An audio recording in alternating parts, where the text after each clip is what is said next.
Results don't define you. If you work hard, have great determination, you can do what you want. I struggled with school quite a bit. I'd go in, be sent home like 2 hours in. In the mainstream, they sent me to a PRU, which is a behaviour school. That helped me a lot. I didn't do too well on my GCSEs. I got 1C in photography, but not passing to get what you want is not the worst thing in the world. I come across bricklaying and it just like intrigued me, so I was like, oh, I want to do that. That's when she helped me put my application in to ACT.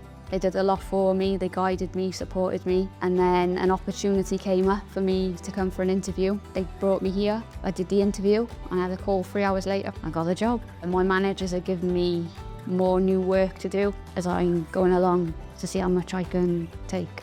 It feels amazing because I'm quite low in confidence with thinking I can do things. Like I think, oh, like that's too hard, I can't do that. But you just got to keep pushing past it. I see myself working for Optimum on a contract and driving to all the different sites that they contracted to.